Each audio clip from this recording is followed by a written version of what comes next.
It's time for Cats Talk Wednesday.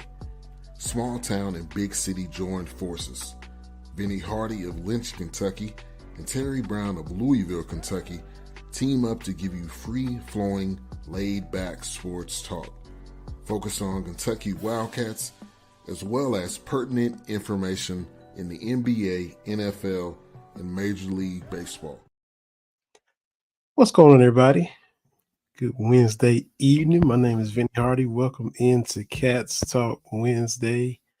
Another fun episode. I'm flying solo. TB is a little bit under the weather. If you follow him on social media, you saw him post about it. So if you follow him, send him a good thoughts, good vibes, speedy recovery, things of that nature. And so get some rest tonight, TB, and keep on recovering and feeling better. And we'll get back with you hopefully next week or the week after when you're feeling better. But yeah, send some good thoughts TB's way. We finally have games to talk about. Been going all summer wishing and hoping and, wishing the summer away because we talked about projections and what we think is going to happen and predictions and all that. And now we finally have games. We had the week 0 appetizer. Now we got the week 1. We had a full slate of games. Kentucky beat Toledo 24-16. We'll get to some of that. We also have a great guest backstage, friend of the show, who is going to be joining us this evening because, as you know, Kentucky takes on Ole Miss in Lexington this time at Kroger Field. Friend of the show, Evie Van Pelt, who's been on with us multiple times. But listen, this lady is big time. Listen when I tell y'all. She's been on shows like Mac and Cube with Cole Kubelik and Greg McElroy. She's been on Fine Bomb, saying big time, but still kind enough to hop on here with us. So without further ado, let's go ahead and bring Evie.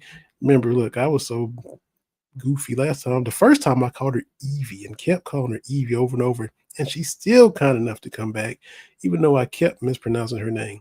So let's bring on Evie Van Pelt of the Rebel Walk, and we'll talk a little Kentucky Ole Miss with Evie right now. Evie, how you doing?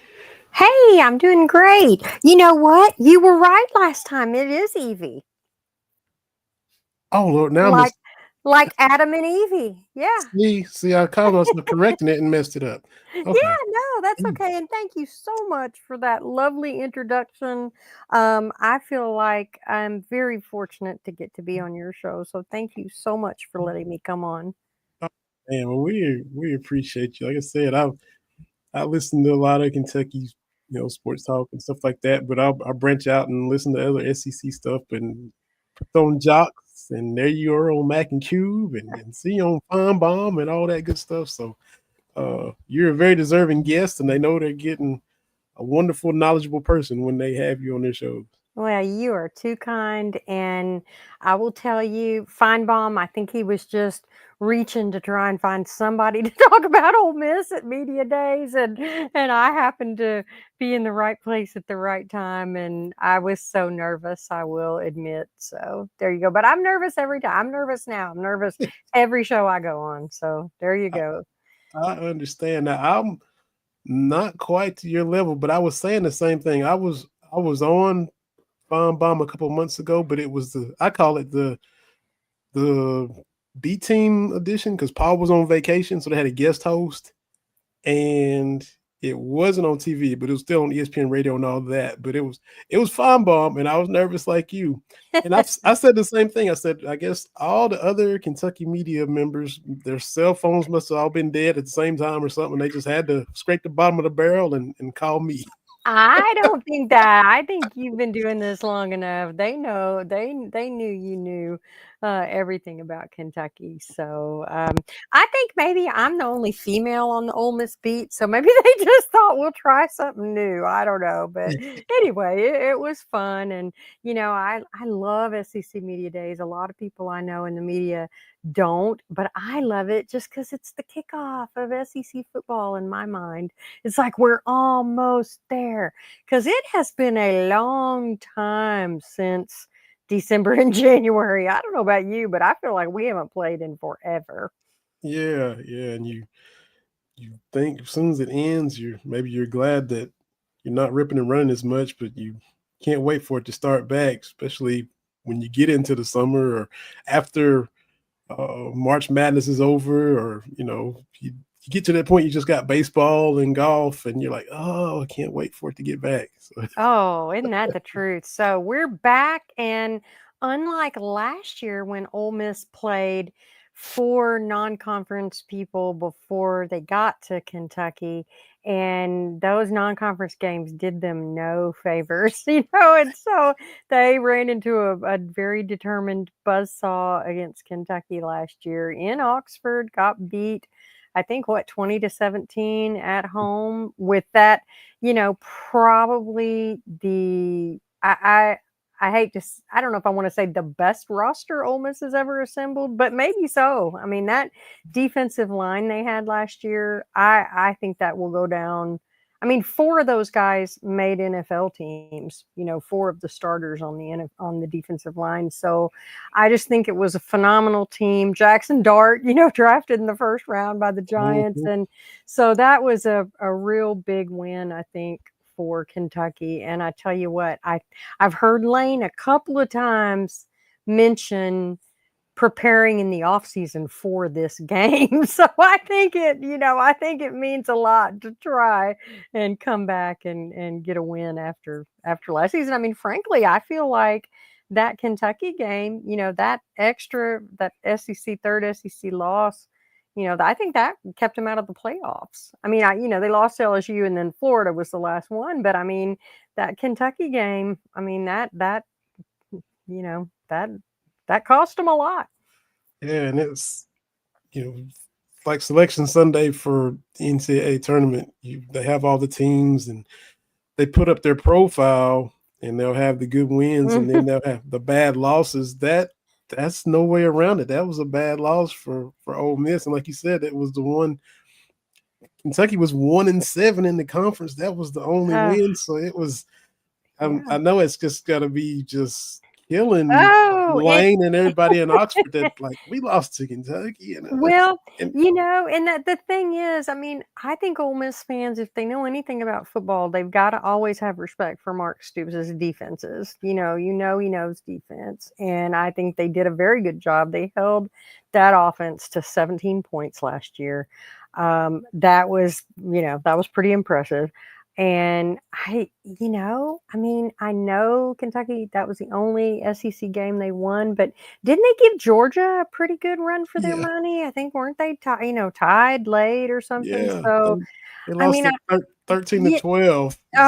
that's right. That's right. I hate to bring up bad memory there, but it just, to me, it just goes back to, it's like Vandy beating Alabama. You just, in this league, especially now with NIL money and everything, you just never know. You can't take anybody lightly, I feel like. That's it. And the two teams, Kentucky and Ole Miss, played in Oxford last year, and then the time before that, when Will Levis was there, they played in Oxford again, and that was the 22-19 Ole Miss, and we're a legal procedure call away from going ahead. They called that on Dane Key, and they took the touchdown off the board. So, they say styles make fights, and Mark Stoops loves the 17-14, 20-17 knockdown, drag out, slow defensive games. And of course, Lane wants to go up and down and score a bunch of points. And this past two times, Kentucky's been able to kind of dictate the pace and the tempo and the style of game that it is. And that's the way that Kentucky's got to play. They don't want to get in that track meet and try to score with Ole Miss. Well, I do think you're right about that. And I think I listened to Stoops's weekly press conference, and he talked about that. In fact, I think I thought it was kind of funny that somebody asked him, did he think that Lane was going to try and run up the score because of the loss last year, and basically he just said Ole Miss tries to score every time they touch the ball, no matter who they're playing. Mhm. So that's not going to change with Lane. So I don't think there'll be anything different there, but. I think that they're going to really, from listening to what Stoops said, and then just what I would do if I were a coach. They're going to try. This is going to be Austin Simmons, the Ole Miss quarterback. This will be his first road game, SEC game as a starter. And so I think that, they're going to want to try and put pressure on him and make him as uncomfortable as they can. And I will tell you, I feel like if there was something, I mean, there's always a lot of things to work on in the very first game, but I feel like we got to speak with Bryson Sanders, the center on the Ole Miss football team, and he said, the offensive line was not very happy with their performance, and they knew they have a lot of work to do, and a lot of that comes with playing together more. They really haven't. They've got some new guys, and so some of that is just a chemistry, and it'll get better as time goes, and some of it is, some guys made some mistakes. So, if you're talking about Kentucky, if I'm Kentucky, that's the one area I think that I would really be focused on, is that, pressuring Simmons, and looks like y'all have the personnel to do it. And so what are the Ole Miss offensive linemen going to do to respond? That's it. I was on um, Locked On Ole Miss with Stephen Willis earlier Oh, uh-huh. today, Uh-huh. and the fact that it kind of plays in our hands, or is a feather in our cap, that it is the first SEC road game for Simmons. He talked about how he's kind of gotten better in the second halves of games, and the more he plays, he cuts down on the mistakes, and with more game, threw interceptions early last week, and then got better. It's kind of like I'm a Braves fan. Back in the day, when Greg Maddox was playing, Oh, you better get him in the first inning, because if you didn't, you were you had no done. chance. And the same thing with Simmons. Maybe Kentucky can rattle him in the first quarter, confuse him, the crowd, the environment. Brad White maybe have a few tricks up his sleeve, kind of keep him from getting comfortable, is what would also help Kentucky in this game too. Yeah, I definitely think that they understand, both Kentucky and Ole Miss, that's going to be a strategy there. So they better, the big boys up front better be ready. And I mean, I think likewise, um, Zach Calzada, who I'm kind of familiar with because I full clarity, I graduated from A&M That's actually. right. And so I know he was at A&M and watched him there, and he didn't have the strongest outing last weekend Mm-mm. against Toledo. And so I think, the Ole Miss defensive line, I mean, I think that's kind of, going to be something for them too. That may be key to get some pressure on Calzada and see how he responds to that. And same thing for Kentucky's offensive line. Last year it was clearly the Achilles heel. I mean, they allowed 35 sacks. Mm, Brock Vandegrift was running for his life and was just beat up, you know, really bad at the end of the season. They've retooled it. They didn't allow a sack against Toledo, but we'll get a bigger step in competition against Ole Miss. But that is going to play a huge role in how the season goes, how much improvement has been made on the O line, how consistent can they be. And second to that, I would say the wide receivers, because there's still nobody that's kind of stepped up to really be that guy. They're kind of waiting. There's so many oars on the depth chart for wide receiver, mhm. because nobody's really separating from the pack, and they need some guys to step up. I mean, you passed for 85 yards last week. That's not going to cut it. You gotta. No, no, that's not gonna cut it. That is not gonna cut it. Yeah, I mean, I think, the one thing I will tell you, it's funny, earlier this summer, defensive coordinator Pete Golding was on a fireside chat with the men's basketball coach, Chris Beard. And Beard, basically they were talking about that defensive line, and Ole Miss lost Princely Imonmielen and Walter Nolan and J.J. Pegues and Jared Ivey, and those guys are playing in the NFL now.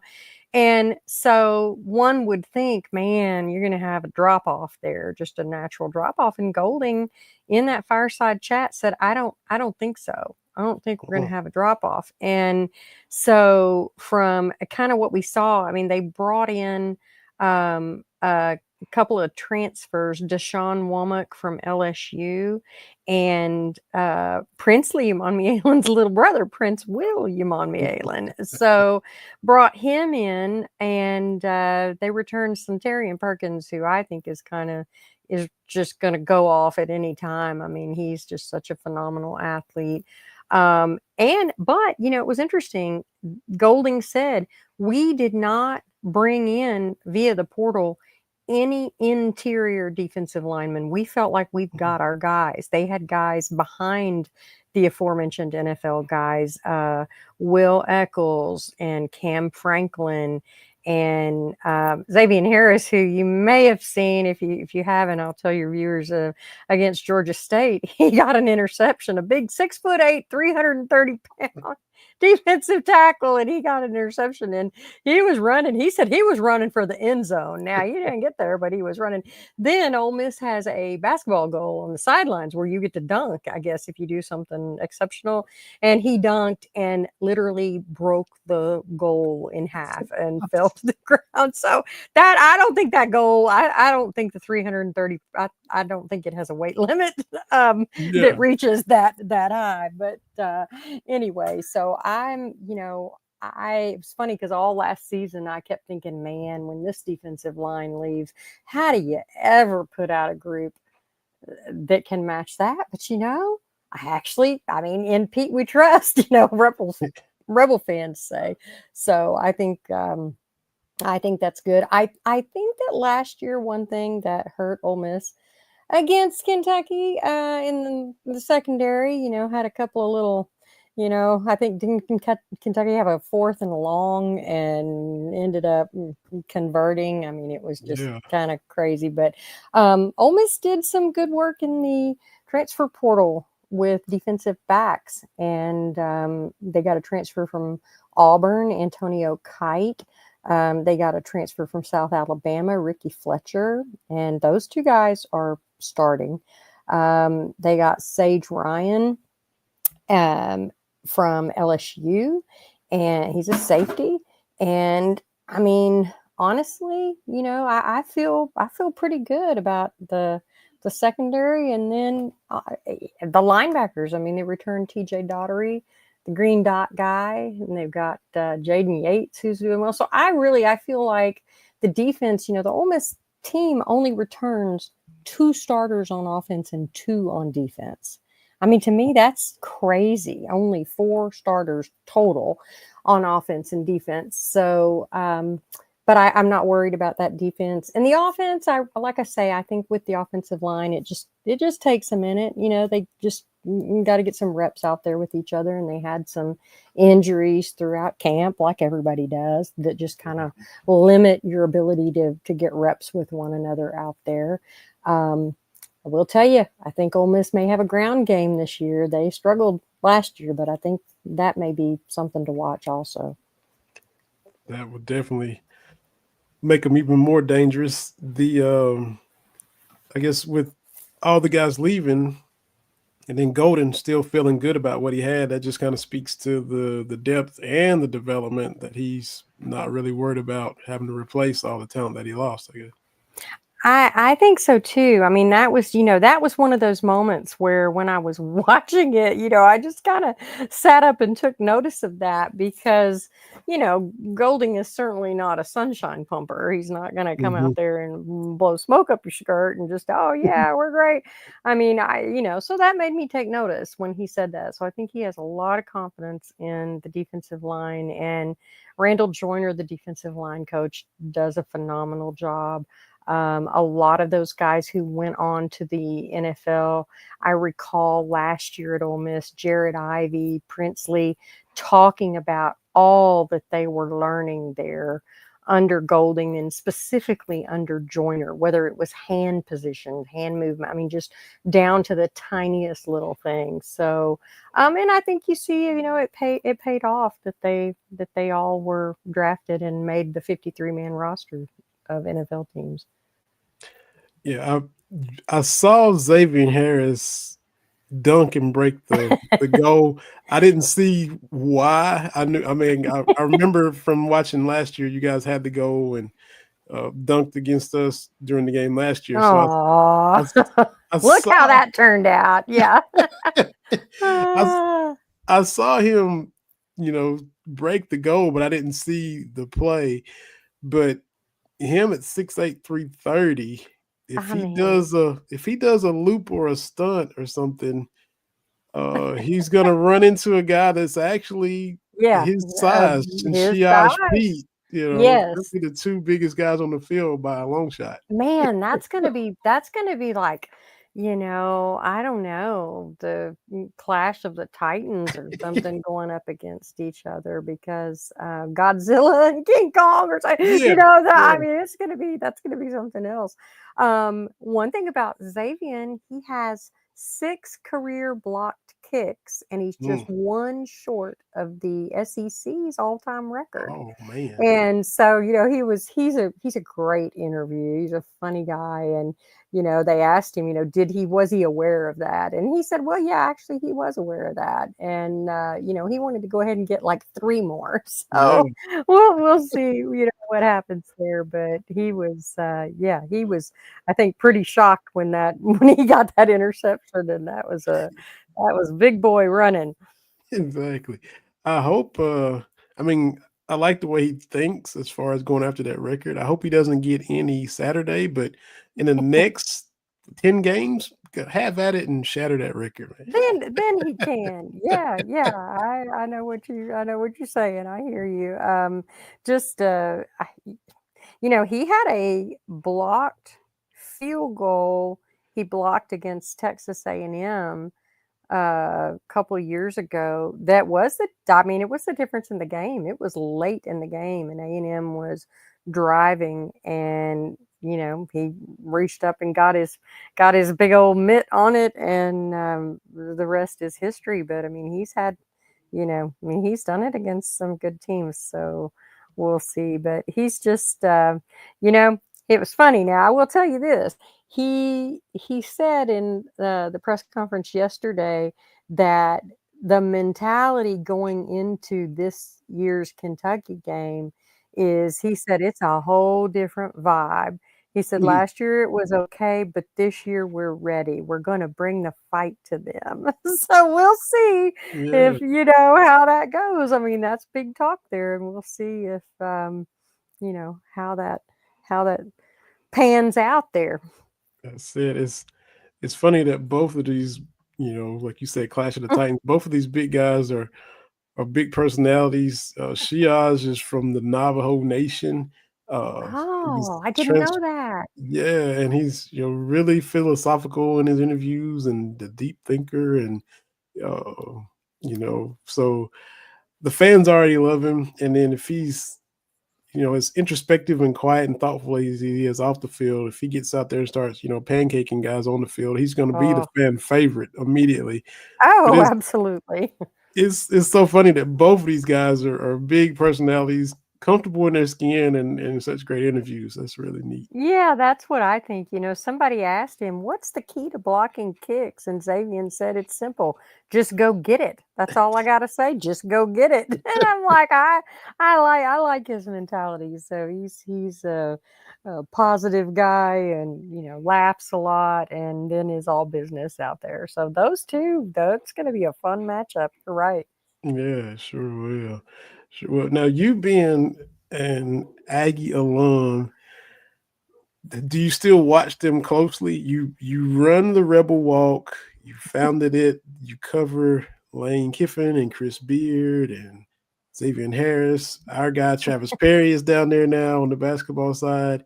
That's right. Yep. So, do you have one eye on your alma mater as an Aggie fan? How do you kind of Um, balance how you watch? well, Kentucky? I don't watch them that much. I do keep up with kind of how their quarterback does, and that is largely because I don't know if I've any of the times I've been on, I've talked about it, but my husband was a 4-year starting quarterback at A&M back in the day, Okay. and when he left, he was the winningest quarterback in A&M history, and anyway, so we kind of keep our eye on the quarterbacks, and I'm interested, to watch Marcel Reed, the A&M QB, as the season goes on. So I will watch that. I just, with trying to cover Ole Miss and everything that goes with that, I don't have as much time to do that. But definitely, like I kept an eye out when they were playing UTSA last weekend, Yeah. and yeah, so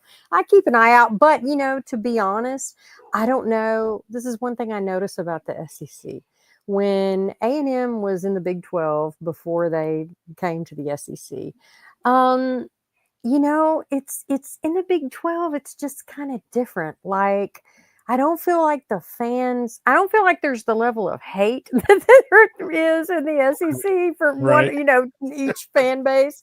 Um, I mean, a couple of exceptions. I mean, OU Texas and A&M Texas, there's some hate there. But I got to tell you, after living through it all, I don't think it compares to Ole Miss and Mississippi State. Yeah. Or, I mean, I really don't. But those little Big 12 rivalries just look kind of cute compared to the SEC ones. So, but Yeah. anyway, I don't feel like the Big 12 fans that I knew, friends that I knew, they didn't seem to know as much about each other's schools. And I feel like in the SEC, everybody is in everybody's business. Yeah. Like everybody's watching. Of course, you're hearing now the rumors about Kalen DeBoer at Alabama. That Oh, they're having their struggles, and so I don't know. I just think there's just kind of a different. I guess I'm like Xavier. There's a different vibe in the SEC. for sure. But yeah, so I mean, I keep up with them some, but I think I keep up with pretty much every SEC team now. Yeah. Yeah. You have to. Now, as your husband, being a man that's married to a lady that covers Ole Miss, the only female on the beat, and he's a former Aggie quarterback. Does he still? How does he juggle? Does he watch and keep up with Ole Miss? Because He is a very smart man who is actually writes for the oh, Rebel Walk. He's very very bright, and he is pretty focused on Ole Miss. So okay. maybe the happy wife, happy life. Well, I don't know. You know how that goes. yeah. But anyway, so yeah, he does a lot of our social media for us.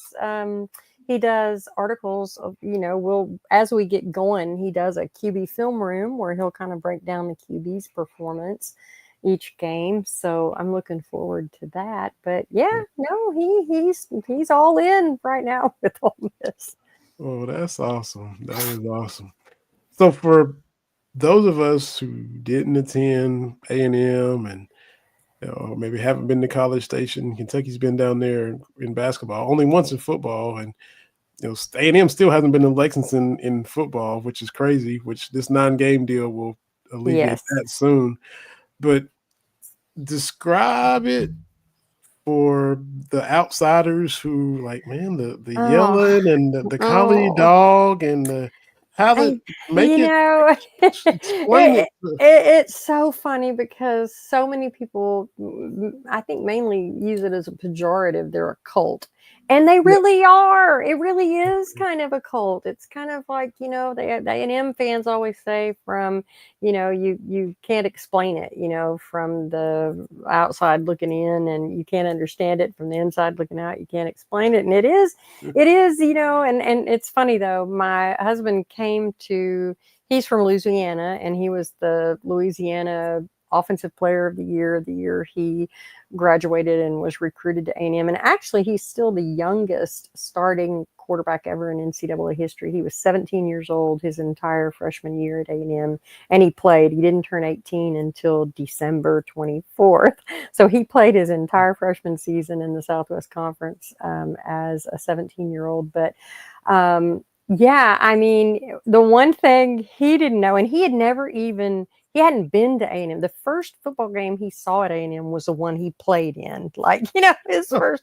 So I think he was rather, being a typical high school guy, it's probably the football player and the cheerleaders and whatever. And I don't think he realized until after he had already committed and gotten there, they ain't got no cheerleaders. There's no, where are the girls? And so, yeah, that was a tough, bitter pill to swallow probably for him. But yeah, it really, I give them a lot of props. They are very, in the stadium, 100,000 people, and they have probably 60,000 people the night before come, and they practice all their yells and such like that. And I mean, it is different. I just think that now, they get a lot of grief in the SEC. Like when you'll see people tweeting, videos of the yell leaders, and maybe not the most flattering things ever. So it is, it is kind of amusing, but I think it's just, again, it's the difference. The SEC and the other leagues, I mean, they will make relentless fun of you. Ask every right fielder in baseball, what it's like being out there with the opposing fans on away games. So anyway, I just think the SEC is just a different world. Yeah, it just means more is a real thing, It's just It is. for sure. Well, what besides a lot of Kentucky content coming up and previews, what else do you have in store on the Rebel Walk? Well, we've got some men's basketball stuff we're going to be having come out. And the aforementioned Mr. Perry. Ole Miss got some news last week, I believe it was. They have a player from France, Elias Kamardine, who they're looking at to be very good, and he finally got cleared. It's kind of tough now with visas and stuff like that, but he's cleared to play. So we'll kind of get a little bit more into basketball mode. But right now, I mean, I tell you, the majority of fans, I mean, football is where it's at, so we'll get some stuff out. We've got some keys to the game. We'll get out and, some stuff like that, some more player features and such, and what to watch. And I mean, I'm excited. 2:30 p.m. Central Time, Saturday. That's going to be, in fact, you know what? I was looking at it. I think that's the only SEC game that's two SEC teams playing each other. I think all the other ones are non-conference games. So it's going to be a big one. And I think Lane, I will tell you, the last time I saw Lane say anything about, we focused in the off season on that was after they had gone to Athens and got hammered by Georgia. Georgia just embarrassed Ole Miss, and Lane afterwards was basically like, we don't even look like them. We're not. So he spent that offseason and that transfer portal time going and getting big time players, bigger guys in the trenches, Yuman and Nolan and all that. And he basically said, they focused on that throughout that offseason. I mean, that really, really stuck in his craw, and a lot of Ole Miss fans too, because it just wasn't even competitive. And so I think this Kentucky game, I think it's interesting. I think it means a lot. And I think that he, Mark Stoops is so known for defense like Lane is for offense. And I think, it's kind of a challenge. They probably each are taking it, as a challenge as to who can best the other one. Yeah. And it's going to go one of two ways, like the focus and the extra attention, and because of what happened last year in Oxford, and It's either going to work and it's going to succeed because they were so determined and so focused to right what happened last year, or you overthink it and you focus so much that you put too much into it and get in your own head and things of that nature, and you try so hard and then you end up not having the success that you want so badly. That's and we'll see Right. which way it goes. I thought, because you think LSU losing all those openers, and then you see them putting Clemson's logo in the weight room, and they were so focused on winning that opener. It's either going to work out well, which it did, Right.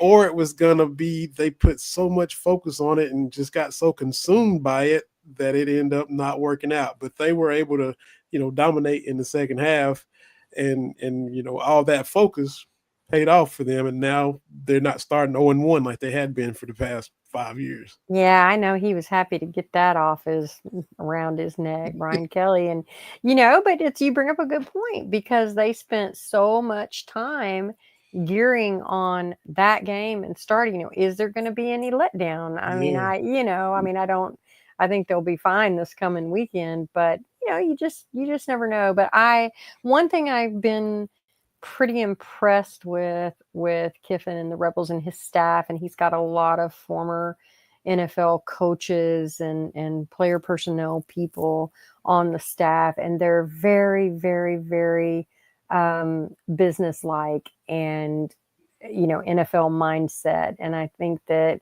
so even if they're focused on this game, I do think that they're probably approaching it the right way. I don't think he'll let it get too crazy. But make no mistake, it's a really important game. And I mean, if you want to make the playoffs, you start off with that loss. I mean, that's that's tough. If you yeah, start out with for any team, if you lose your opening SEC game, and somebody got to lose every weekend, that's and it. yeah, so That's it. You mentioned SEC media days, and everybody's so optimistic and hopeful, and you make your predictions, and I mean, somebody has to finish at the bottom. Somebody has to be 14th, 15th, and 16th every year. It's gotta it's happen to somebody. gotta happen. Yeah, I think and I think it was really hard last year for the three, Ole Miss, Alabama, and South Carolina, that were kind of in that hovering around, 13. I mean, just barely missing out on the playoffs. And that's really tough when that happens. And, yes, Ole Miss lost to Florida, and that was the ultimate nail in their coffin. But again, that was on the road at Florida, and they lost to LSU. They led against LSU, I think, for all in regulation, all but 13 seconds. They led that Yeah, game. So that was a yeah. brutal way to lose. That was Mm, that was a tough one. And but that Kentucky one, no disrespect to Kentucky, but that was definitely one that they should have won. I mean, mm. all the credit in the world to Kentucky, but it was a home game, an Ole Miss home game, and they just, they didn't take care of business. That's it. That's it. So it's gonna be high drama. It's gonna be a lot of fun. SEC conference play for the openers for both of us, and so we'll both be sitting back watching and seeing what's happening and seeing what the dust Yeah, settles about. 7:15, 6:15 your time, and we'll know. that's right. We'll know. We'll have to text each other, and hopefully it'll be a good game. And Ole Miss, I am very impressed with the transfer wide receivers. We haven't talked about them, but they brought in some transfer wide receivers that are outstanding. One of whom is Harrison Wallace III, who came from Penn State. He led the team this last week against Georgia State. And again, it's hard to know when your opening opponent, maybe isn't the caliber of the opponents that you're fixing to be playing, but still, he had a career best, 5 catches for 130 yards and a touchdown. Very experienced. That's one of the things that Lane talked about. He said, we're not returning, but, 2 starters on offense and 2 on defense, but that's from Ole Miss. He said, we are bringing in guys who were starters. He said, we didn't take anybody who wasn't a starter. where they came from. And so I think that that's interesting. They brought in Dejon Stribling. He played at Oklahoma State and Washington State. He's on the Blitnikoff Award preseason watch list. Harrison Wallace, incidentally, has turned out to be, looks like the main punt returner. And somebody said, "Well, when did that happen? How did you find out that?" And he said, "I just saw my name on the depth chart for it, and there he was." And he did a great job at that. So I think and they returned Caden Lee, who was very, very dependable for them last year. And so I think that probably what's going to help them also is they brought in the transfer running back from Missouri, Kiwan Lacey. And Kiwan is a phenomenal player. Also, Ole Miss really wanted him his freshman when he committed his senior year last year. He played for Missouri as a freshman, and Ole Miss had recruited him hard. That the last minute he kind of flipped and went to Missouri. He rushed for 108 yards Saturday. And, it's kind of like that was interesting. One thing that makes me think of one other thing that Pete Golding told us, which is, it's kind of like it's never over. You have these relationships with these recruits and then they commit. And then with you can transfer as much as you want in NIL. And, you don't ever want to burn any bridges because you get a Kiwan Lacey the next year. You didn't get him right when you wanted him, but then you got him the next go round. So it's just a whole different world out there in college football nowadays. So many things these coaches and GMs and player personnel people have to think when you're spending all this money. Your evaluations better be spot on when you're looking at transfers. So absolutely, and that's the case with anybody. You ought to try to. And most coaches say it, and some do a lot better than others at building relationships and paying attention to them as people and things of that nature.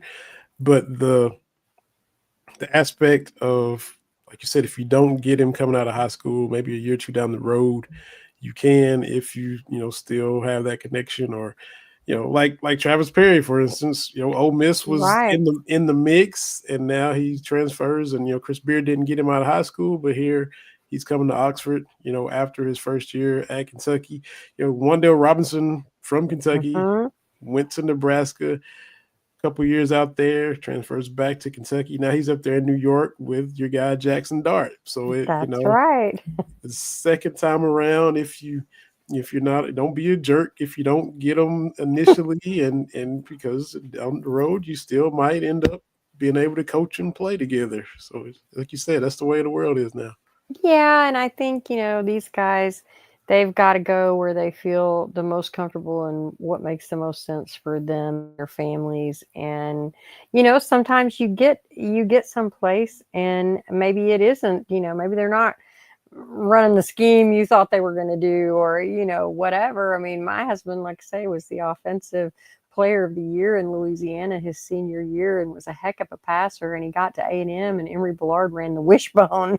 And so the triple option wishbone. And so he didn't get a lot of opportunities to throw the ball, maybe 2 or 3 a game. I mean, crazy. Yeah. So I mean, that maybe nothing quite that stark and severe is happening with a lot of these guys, but I am glad that they have the opportunity to find a place where they fit in. And again, I think Lane figured this transfer portal out early on because he's been, the quote unquote portal king. And every year that they've had it, he's been in the top 1, 2, 3 of the portal. So I think, and really for the most part, every guy he got, panned out.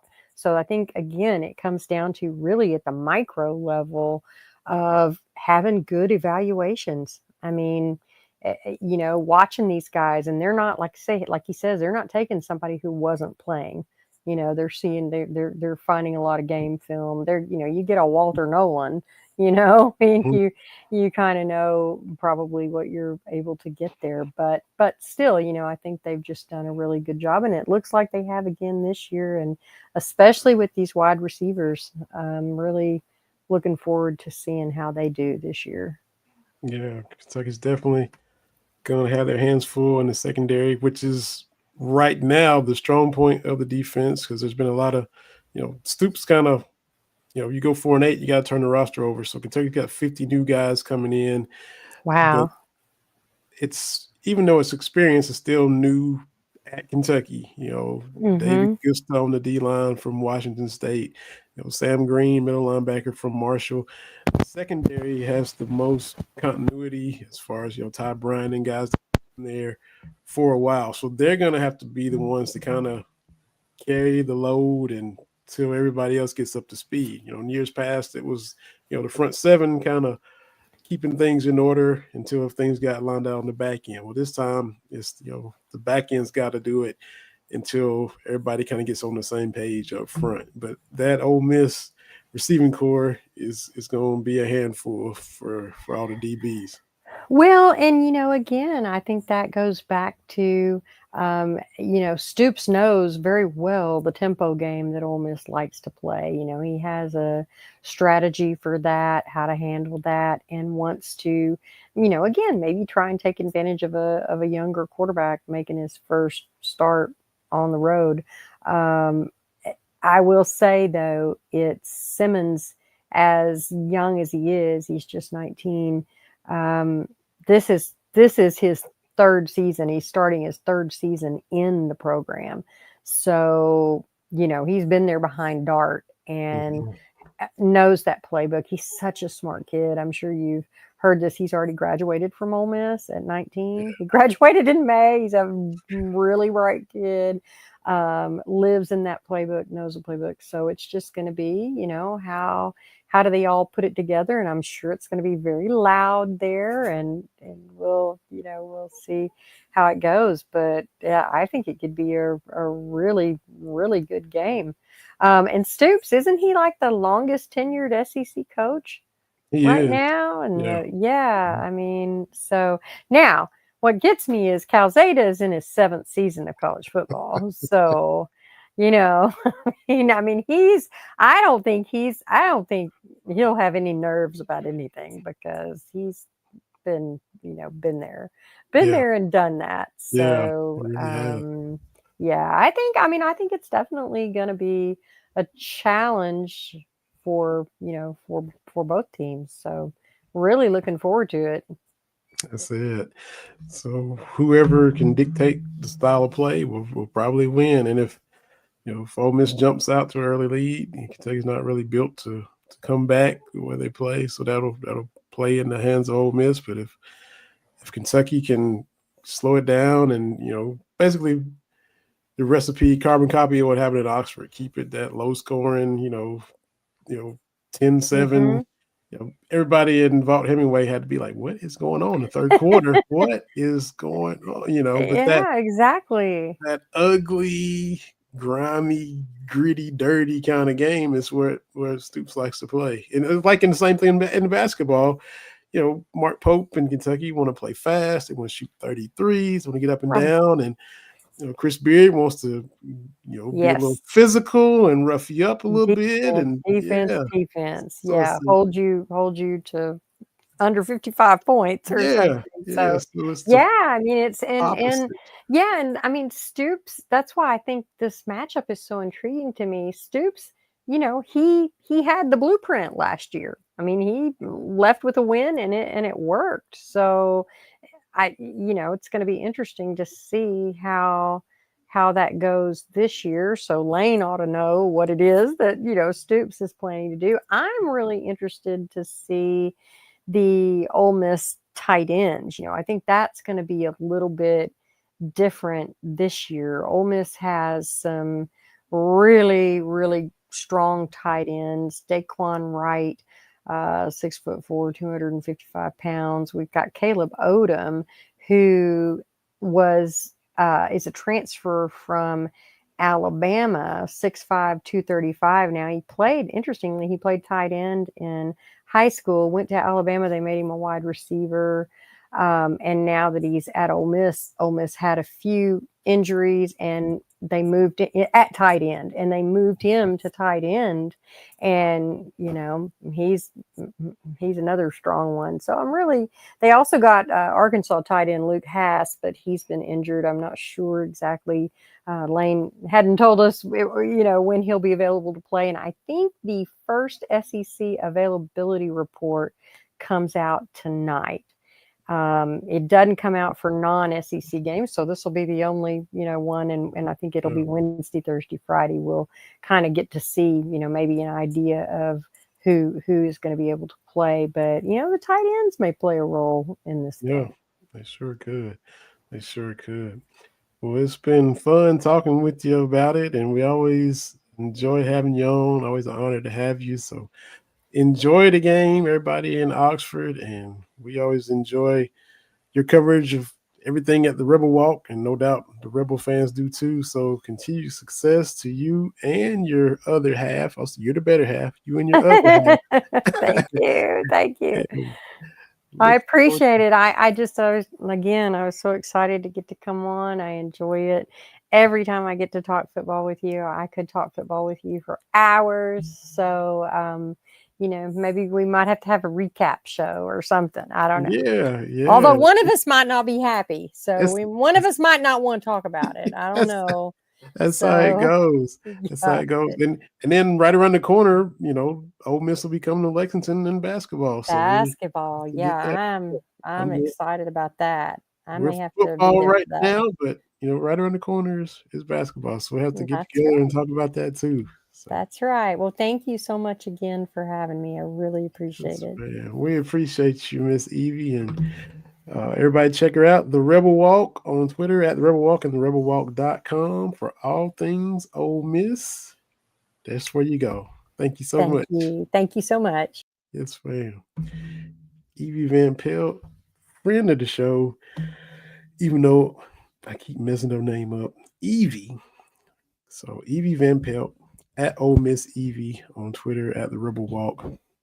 I always appreciate her content and her coverage and all her knowledge about all things Ole Miss. Have to get her back on before the Rebels come to Rupp Arena, which will be Travis Perry's return to Lexington. This time he'll be suiting up for Chris Beard and the Rebels. As far as the football game, I'm going to go Kentucky finding a way. I'm honestly not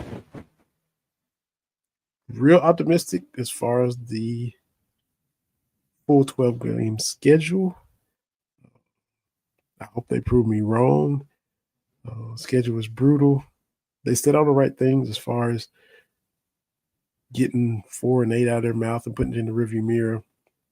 We just have to see it. We have to see improved play consistently from the offensive line. All eyes on Coach Wolford. If it's a quarterback controversy, they have to handle it right between Zach and Cutter.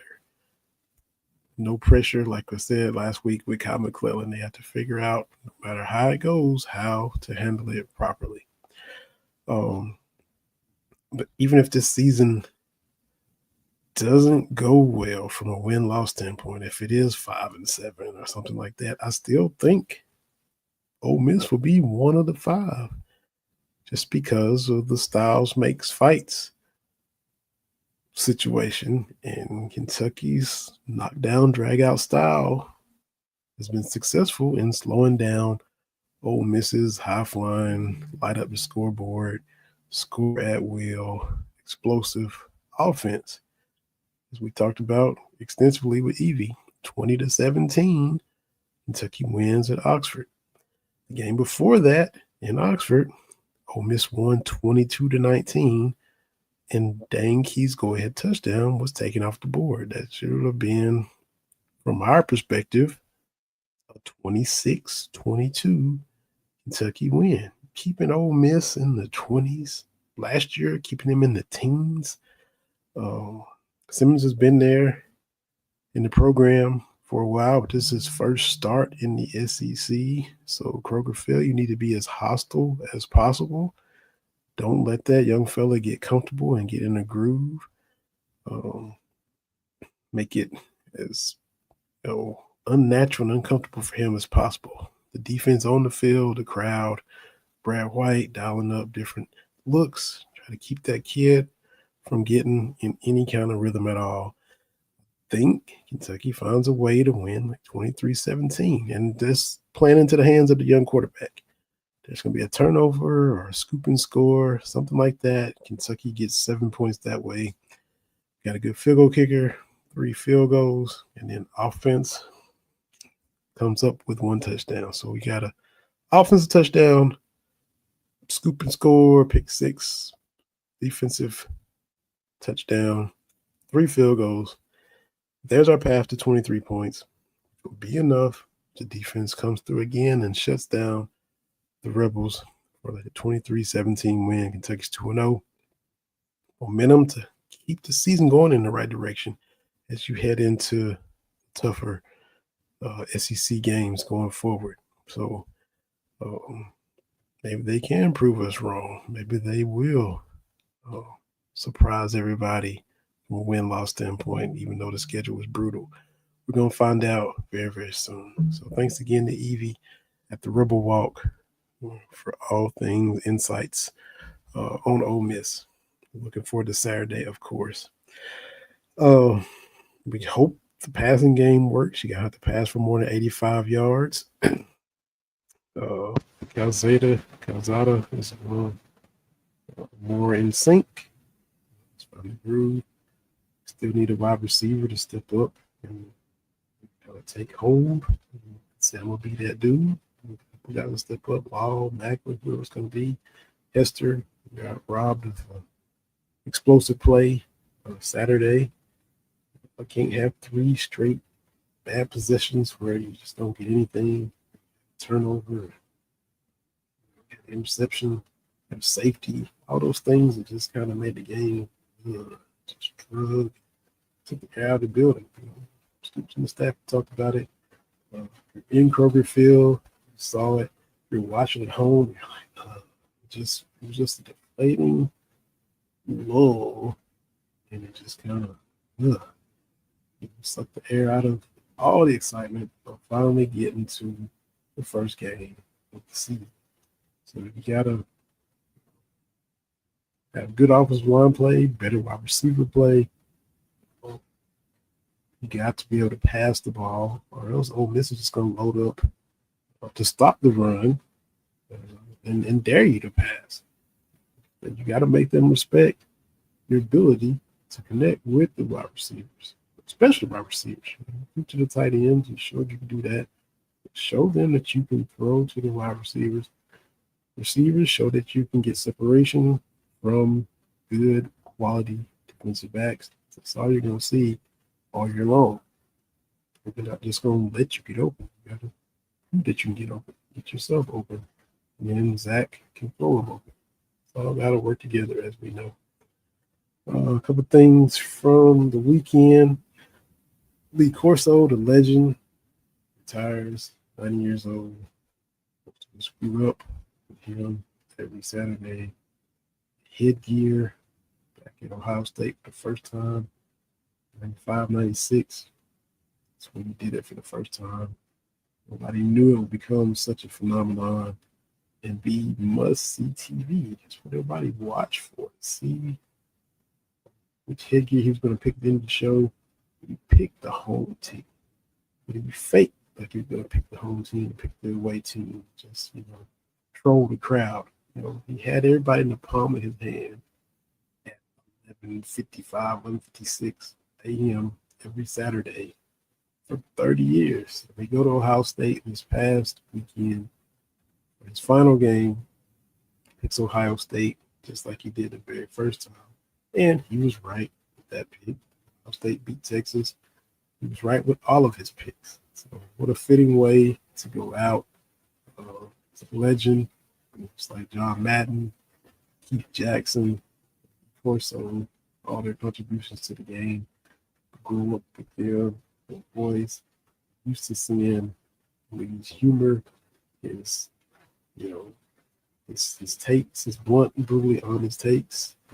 The documentary, the piece they did on ESPN, the tribute show. Kind of called him a McAfee before McAfee, where he wasn't scared to just say whatever he wanted to say or needed to say about a coach or a player or a team. That's back in the 80s and 90s, back when I was a kid, not even really paying attention to him yet. And then, of course, became a household name, kind of had that more grandfatherly image in the later years, overcame a stroke, and was able to come back. Herb Street was big in kind of helping them see the bond that they had as well. So congratulations to Lee Corso. Happy retirement as well. Ohio State beat Texas 14-7. Arch Manning and the offense struggled. First game on the road, hostile environment. Hopefully the same thing happens for Austin Simmons at Ole Miss. It happened to Arch Manning at Columbus. So, but Arch's arm, it did. I mean, his throwing motion, it was kind of sidearm. It was a little weird, like Phillip Rivers bouncing some balls through the long pass to get intercepted. Stuff was just floating and kind of not really having zip on the ball. So I was a little surprised. I hadn't really watched him super close a little bit last year when he got in, but yeah, thought he had a little bit stronger arm. We'll see how he does. He's got some cupcake games coming up before they step back into SEC play. We'll see how much he can get cleaned up and how much improvement they can make as an offense. Bill Belichick got absolutely worked in North Carolina by TCU. Y'all who listen every week, you saw us talking about TB and myself, schools that have maybe the most famous among us, basketball and football. We talked about North Carolina, Michael Jordan and Lawrence Taylor. Look up at the game Monday night. Who's there in the suite? Michael Jordan and Lawrence Taylor. They got to enjoy a good opening drive, watch their beloved Heels go up 7-0. Ben Sutter from the BS3 Network, he's a Tar Heels fan as well. And after that, it was all downhill as they got absolutely destroyed, 48-14. Everybody was leaving that stadium. And, you got the broadcast just doing whatever they could to fill the time. Got the dog wearing the headset and everything. They're just trying to get this game over with. So Mr. Belichick really got humbled in his college debut. The Clippers are in the news. NBA is around the corner. Just save them for when TB gets back. We'll just leave that at that. Because if y'all saw what he said with the Bengals, no doubt he doesn't like the Clippers either. So we'll just let that marinate. Dan Hurley, UConn coach, won a couple national championships, said that he was close to stepping away and taking some time off. And, I mean, you can see why. I've said that he was our generation's Bobby Knight. Didn't really start acting a fool until after he won a couple titles. Look at Bobby Knight throwing the chair. That was like 1984. He already won a title in 76 and 81. And then he really starts acting up. Same thing with Hurley. The dude just runs hot. And you just can't run hot all the time. So he sounded like he was about to overheat and was needing to take some time off. So maybe he'll kind of tone it down, kind of Tony Dungy it up a little bit. We'll see. Michelle, our number one listener, number one fan, watches us on YouTube, listens, been supporting the show for forever, loves to give me grief about my Cowboys, throw some little Cowboy shade and poke and needle and jab from time to time. Cowboys traded Micah Parsons to Green Bay. Best player. It comes out that he's got a back injury. So I don't know, maybe he doesn't play as much for Green Bay as they initially thought. This reveals itself after the physical, but it's still crazy. I just didn't think Jerry would trade him, and it was just weird stuff with the agent, and really just both sides are saying what they got to say, but I kind of always side with the player or the agent. I figure you got to figure out a way to keep him, and I wasn't optimistic about the season anyway. Got to open up with the Philadelphia Eagles on the road as they get their ring and hang their banner and put the championship flag up, whatever they're going to do. Got to suffer through all of that, and then we'll see what the Cowboys can do in Philly tomorrow. Let's see. Oh, we talk about everything UK, good or bad. So, Lakin Snelling and Jamarian Wilcox, both of those situations are awful. See what UK cheerleader Lakin Snelling has done with the concealing of the newborn of the baby. Jamarian Wilcox with some domestic violation of team rule stuff. Both of those situations are not good at all. And, can't not talk about it, even though, it's not a good light for either one of them.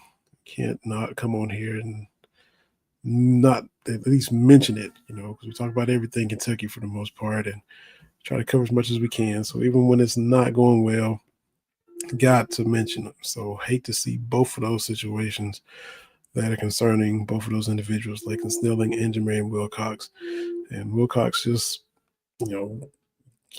wonder why he won on the depth chart. And then here we go. We found out why, as we still have a lot of dumb, stupid, boneheaded, immature decisions being made. And that was the case with both of these situations. We'll put a bow on this show. Next Wednesday, we will come back and talk about Ole Miss game. Can Kentucky jump out to 1-0 over the Rebels? Will they stifle and shut down Ole Miss again? Hopefully the answer is yes. I'm saying 23-17 Cats. Hopefully it proves to be the case. I'm going to put a bow on this episode and say good evening to everybody. Send good thoughts to Terry TV Brown. My name is Vinny Hardy. Appreciate everybody tuning in on the BS3 network. You can listen on Spotify and watch on YouTube and Facebook. Give us a follow, give us a like, give us a retweet. Give us 5 stars on Spotify. We definitely appreciate all that. And wherever you listen, iHeart, so many other podcast platforms as well. Just type in Cats Talk Wednesday. You'll find us, and we appreciate it. Thanks for watching. Go Cats. We'll holler at y'all next time.